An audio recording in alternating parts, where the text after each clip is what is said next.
मुझे बिस्तर में नहीं नहाना, उठती हूँ मैं। मनीषा जल्दी से उठकर बाथरूम में चली जाती है। सभी आराम से बैठकर नाश्ता कर रहे होते कि तभी रेशमा बाजार से हाथ में सामान लिए आ जाती है। रेशमा को देखते ही सविता उस पर बरस पड़ती है।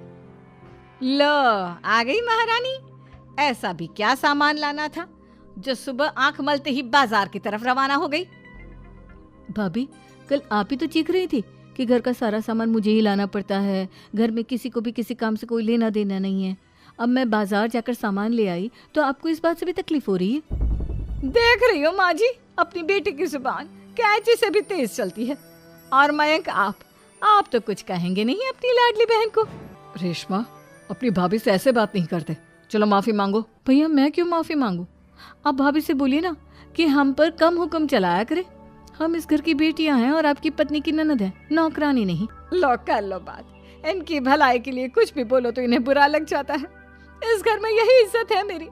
देख लो माँ जी, आपकी बेटी किस लहजे में मुझसे बात कर रही है। सविता वहां से चली जाती है। मयंक को बहुत गुस्सा आता है, वो भी वहां से चला जाता है। फिर करिश्मा रेशमा को समझाती है। रेशमा, तुम्हें भाभी से माफी मांग लेनी चाहिए थी ना। लेकिन दीदी, मैंने कुछ किया ही नहीं, तो मैं माफी क्यों मांगू? हाँ करिश्मा दीदी, रेशमा दीदी जैसे ही घर में आई भाभी ही उन पर चिल्ला रही थी। हाँ, मैं मानती हूँ कि गलती भाभी की थी। मैं तो इसलिए बोल रही हूँ कि भाभी ने माँ को तो पूरी तरह अपने वश में कर लिया है। वो हमारी बात सुनती ही नहीं। मयंक भैया हमारे लिए हमेशा खड़े रहते हैं, इसलिए उनकी बात का मान तो तुम्हें रखना चाहिए था ना। कोई फायदा नहीं दीदी, कुछ दिनों की बात और है, भाभी उन्हें भी हमारे खिलाफ भड़का देंगी। फिर वो भी माँ की तरह हमारी किसी बात का विश्वास नहीं करेंगे। इसी तरह सविता अपनी तीनों ननदों को किसी न किसी बात पर परेशान करती रहती थी। एक दिन मयंक अपनी तीनों बहनों के लिए गिफ्ट लाया। क्या रेशमा, ये तुम्हारे लिए हार का सेट। रेशमा, तुम्हारे लिए सुंदर सी ड्रेस। और मनीषा, तुम्हें किताबें पसंद है ना, तुम्हारे लिए किताबें लाया हूँ। थैंक यू भैया। थैंक यू भैया। थैंक यू भैया। करिश्मा, तुम्हारा नेकलेस कितना सुंदर है, ये भैया कहाँ से ले आए होंगे? मैंने भैया को 3 दिन पहले फोन पर ये डिजाइन दिखाया था और आज भैया ये ले आए। सविता तो अपनी ननदों के गिफ्ट्स देखकर जल गई और करिश्मा का नेकलेस तो उसे भी बहुत पसंद आया था। अपनी बहनों के लिए कितना अच्छा नेकलेस लेकर आए हैं, मुझे कभी कोई गिफ्ट नहीं दिया।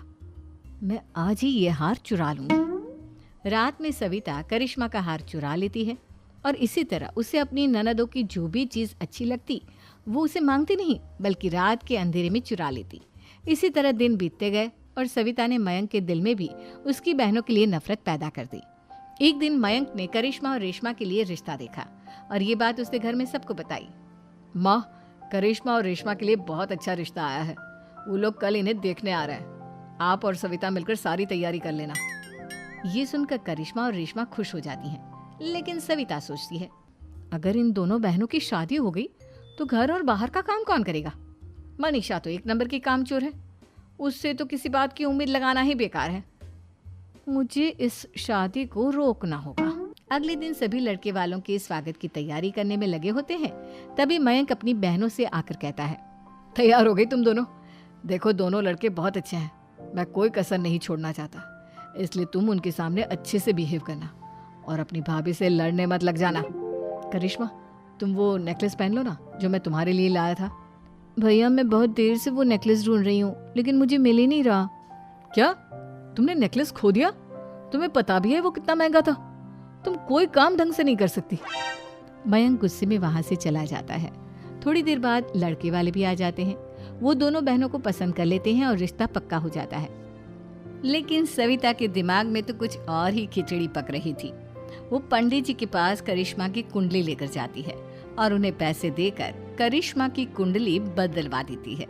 जब लड़के वालों के पास करिश्मा की कुंडली जाती है तो वो दुर्गा को फोन करते हैं।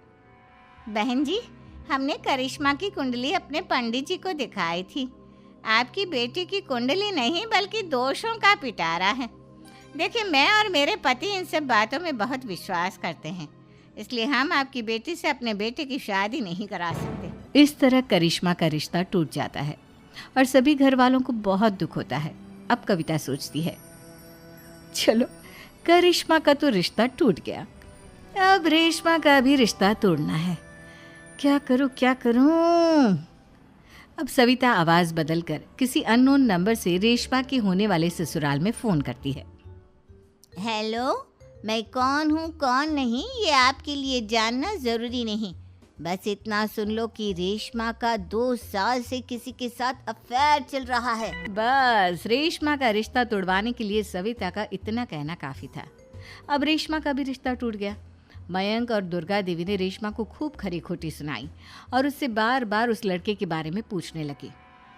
आप दोनों मुझे क्यों परेशान कर रहे हो? अरे कोई लड़का होगा मेरी लाइफ में तो मैं बताऊंगी ना। जब कोई है ही नहीं तो कहाँ से लाऊं मैं कोई लड़का? तो तेरे होने वाले ससुराल वालों को फोन किसने किया था?